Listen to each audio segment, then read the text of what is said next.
diagram shows the components needed to provide artificial lift in a sucker rod pumping system, starting at the horse head and moving downward. They are the horse head, the well head, the flow line, the tubing, and the pump. As you can see, the sucker rods are attached to the horse head. These rods must be in strings long enough to reach from the highest upward position of the horse head down to the bottom of the hole where the pump is attached. These sucker rods come in lengths of from 25 to 30 feet and in diameters from 1/2 inch to 1 1/8 inch.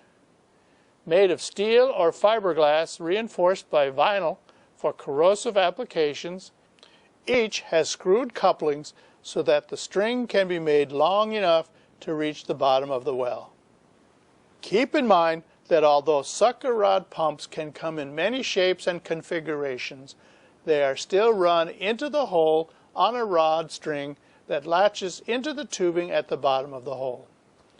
The sucker rod's up and down motion, or reciprocation motion, strokes the plunger up and down in the pump barrel.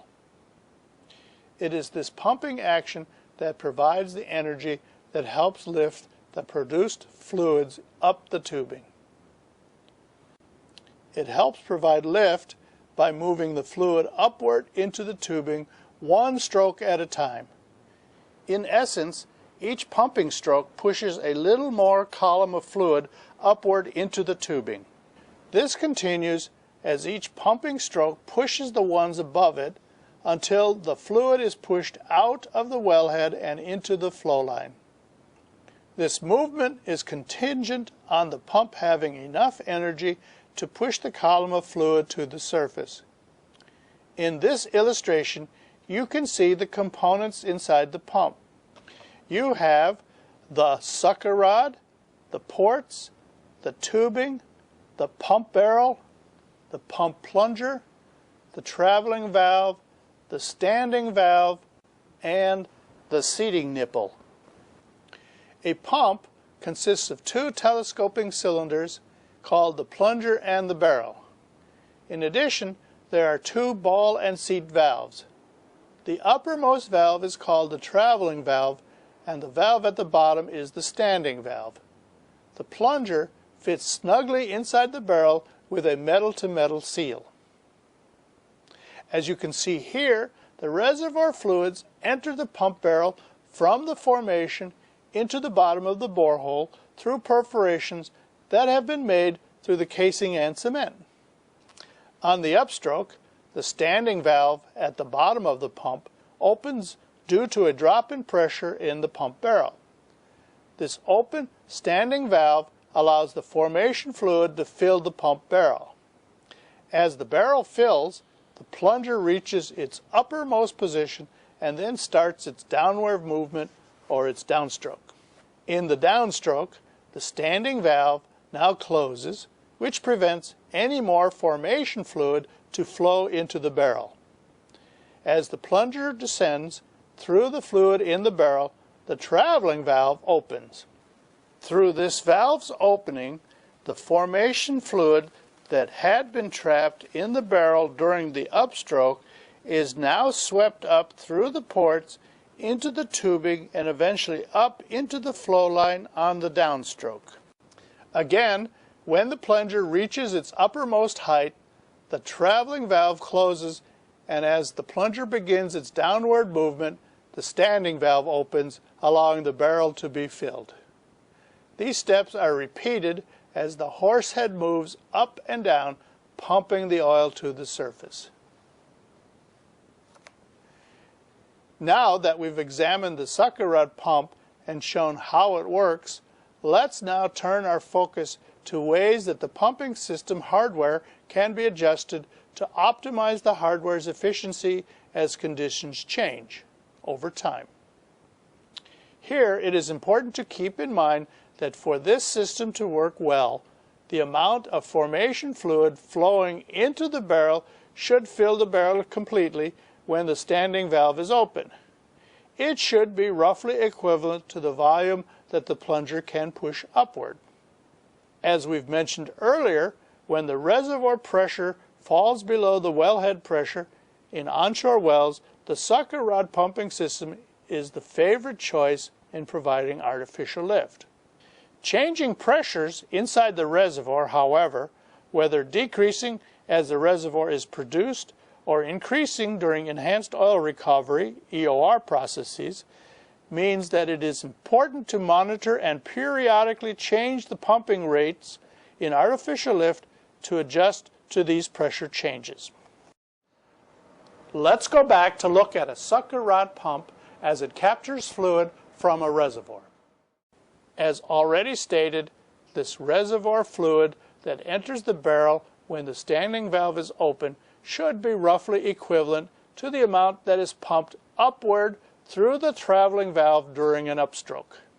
In optimal conditions, the pumping system will lift all that oil that enters from the wellbore into the barrel of the pump when the standing valve is open.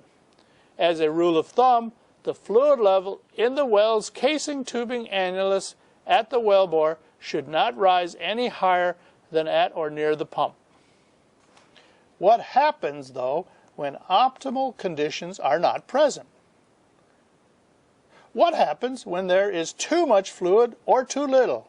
If too much reservoir fluid is present at the wellbore and can't flow into the barrel fast enough when the standing valve is open, then this fluid outside the barrel will back up and be pushed up into the annulus.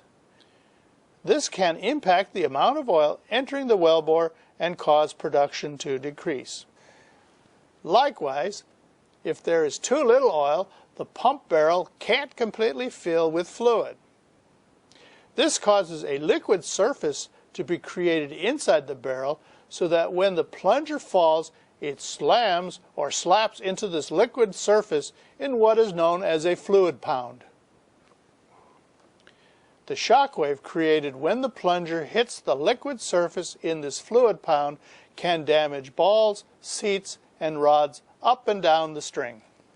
There are four main ways that pumping rates can be adjusted to avoid excessive fluid rates or fluid pound. Number one, the size of the V-belt sheave or pulley on the gearbox can be either increased or decreased to change the pumping unit's strokes per minute. Number two, a different hole in the pumping unit crank can be used to change the length of the pumping stroke. Number three, a smaller or larger diameter pump can be used. Number four, a pump-off controller on the time clock that automatically turns an electric motor pumping unit on and off and can be used to optimize pumping loads. Pump-off controllers automatically adjust to changing pressures within the reservoir to optimize oil flow. Here, in this example, pump-off controllers sense the first tremors in a fluid pound and can, therefore, automatically shut off electric power to the pumping unit before any damage is done. Restarting again after approximately 15 minutes, they can function until once again they sense a problem. Pump-off controllers are especially useful in reservoirs where reservoir pressures fluctuate or decline, or when enhanced oil recovery processes start to stimulate the well. These automatic pump-off controllers, as well as the other three adjustments to the hardware of pumping equipment, can increase the situations where sucker rod pumps can be used efficiently.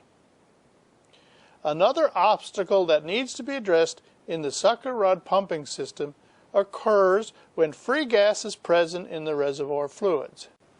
Just adjusting the pumping rates, either manually or automatically, of a sucker rod pump is not enough when gas is present. Let's look at free gas inside the barrel of a sucker rod pump to see why. As the plunger drops, free gas in a barrel is more likely to compress in place instead of flowing up with the rest of the fluid through the traveling valve on its way to the surface. Sometimes this gas compression can be prevented just by setting the pump below the casing perforations. This position fosters oil and gas separation which in turn allows the gas to be diverted up the casing or tubing annulus while the oil flows down into the barrel. In addition, installing a gas anchor on the tubing that separates oil from gas can also divert the gas away from the tubing and up through the annulus. The iconic symbol of the onshore oil industry is the sucker rod pumping system. They are the preferred choice on wells where conditions demand that natural lift be supplemented by artificial lift because they are extremely dependable, low cost, and require minimal maintenance. Because of their weight and bulk, coupled with the depth and volume limitations, however, the sucker rod pumping system is not always suitable for all onshore and most offshore installations. Alternative pumping systems, therefore, have been developed when the sucker rod pumping system is not suitable. One of these is called gas lift, used primarily offshore, and the other is electric submersible pumping, used primarily in wells with very high flow rates that can support the higher costs. Like with the sucker rod pumping system, we'll illustrate the equipment needed to use these artificial lifts and then explain how each functions.